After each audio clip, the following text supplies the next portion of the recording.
Salam Godly Family yang terkasih, yuk kita nikmati teh hangat, teduhkan hati, hadirkan semangat. Firman Tuhan hari ini terambil dari kitab 1 Raja-Raja pasal yang ke-12 ayat yang ke-16. Saya akan membacakannya. Ketika seluruh Israel melihat bahwa raja tidak mendengarkan mereka, maka rakyat menjawab raja, "Bagian apakah kita mendapat pada Daud? Kita tidak mendapat milik pusaka pada anak Isai itu. Ke kemahmu, hai Israel. Sekarang perhatikanlah rumahmu sendiri, hai Daud." Lalu orang Israel pergi ke kemahnya. Godly Family yang terkasih, konteks ayat ini adalah perpecahan antara kerajaan utara yaitu Israel dan kerajaan selatan yaitu Yehuda yang dipimpin oleh Rehabeam putra Salomo. Di awal pemerintahannya ia langsung berhadapan dengan protes rakyat yang mengeluhkan beratnya pajak yang mereka tanggung. Mereka memohon agar Rehabeam meninjau ulang kebijakan almarhum ayahnya serta memberi mereka keringanan. Lalu kemudian Rehabeam meminta waktu 2 hari untuk memberi mereka jawaban. Dan Rehabeam meminta nasihat kepada para tua-tua. Para tua-tua itu menganjurkan agar Rehabeam berlaku sebagai pelayan rakyat serta memperlakukan rakyat dengan baik sehingga mereka akan setia padanya. Lalu Rehabeam juga meminta nasihat dari orang-orang muda sebayanya. Dan orang-orang muda sebayanya itu menganjurkan agar sang raja memperlihatkan kuasanya dan menunjukkan bahwa ia lebih berkuasa dari ayahnya. Dan kemudian Rehabeam mengabaikan nasihat para tua-tua dan melakukan nasihat orang-orang muda sebayanya itu. Akibatnya, 10 suku Israel membelot dan mengangkat raja lain atas mereka. Dan ketika tuntutan rakyat untuk keringanan pajak itu tidak dipenuhi, tanggapan mereka sangat keras. Mereka berkata, "Bagian apakah kita dapat daripada Daud?" Lalu mereka memutuskan hubungan dengan dinasti Daud. Mereka merasa tidak lagi memiliki bagian atau warisan di dalam dinasti Daud. Ayat ini mencerminkan pertanyaan yang seringkali tidak disadari ada di dalam hati kita.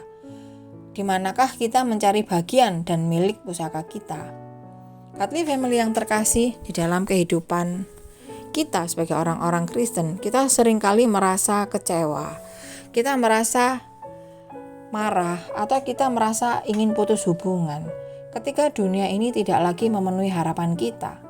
Mungkin pekerjaan kita gagal. Mungkin kita putus hubungan dengan orang-orang yang kita kasihi. Mungkin rencana-rencana kita berantakan. Mungkin orang lain mengecewakan kita. Mungkin gereja mengecewakan kita karena pemimpin berbuat salah. Atau mungkin komunitas di dalam gereja terasa tidak suportif dan terkesan cuek serta individual. Tetapi kita sebagai orang Kristen yang sudah diselamatkan oleh Kristus, kita seharusnya tahu bahwa milik pusaka sejati kita bukanlah di dunia ini, bukanlah di dalam area politik, bukan juga di dalam kenyamanan hidup kita, dan bahkan juga bukan di dalam struktur gerejawi yang sempurna. Tetapi milik pusaka kita yang kita miliki adalah seperti yang dikatakan oleh Rasul Paulus, bahwa kita adalah ahli waris Allah dan ahli waris bersama Kristus. Bagian kita adalah keselamatan, hidup kekal, damai sejahtera, dan sukacita. Dan hal itulah yang tidak dapat diambil oleh dunia ini. Ketika kekecewaan datang, kita tidak seharusnya berkata bahwa aku tidak mendapat bagian pada dunia ini lagi. Karena memang tempat kita bukanlah di dunia ini, tetapi tempat kita seharusnya adalah bersama dengan Kristus di dalam kekekalan. Semua yang ada di dunia ini fana dan mengecewakan, tetapi Kristus Tuhan kita, hanya Dialah satu-satunya yang kekal dan hanya Dialah satu-satunya yang tidak pernah mengecewakan. Karena itu, Godly Family yang terkasih, marilah kita bersama-sama fokus pada Kristus dan mengerjakan apa yang seharusnya menjadi bagian kita sebagai orang-orang yang sudah diselamatkan, bukan fokus pada dunia ini. Mari kita berdoa. Bapa Sorgawi, kami mengaku bahwa seringkali hati kami terlalu terikat pada bagian yang kami dapatkan di dunia ini, pada kenyamanan, pada pengakuan, pada kemapanan hidup, dan lain sebagainya ya Tuhan.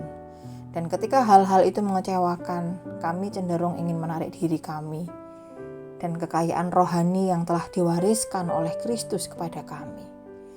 Ya Allah Roh Kudus, tolonglah kami hari ini untuk kami dapat mengarahkan pandangan kami pada milik pusaka sorgawi kami. Ingatkan kami bahwa bagian kami yang paling berharga adalah bersama dengan Kristus, Raja segala Raja. Biarlah kekecewaan dunia ini membawa kami lebih dekat kepadamu, bukan menjauh. Beri kami kekuatan untuk fokus pada kehidupan rohani dan hubungan pribadi kami denganmu. Terima kasih ya Tuhan, di dalam nama Tuhan Yesus Kristus kami berdoa dan mengucap syukur. Amin.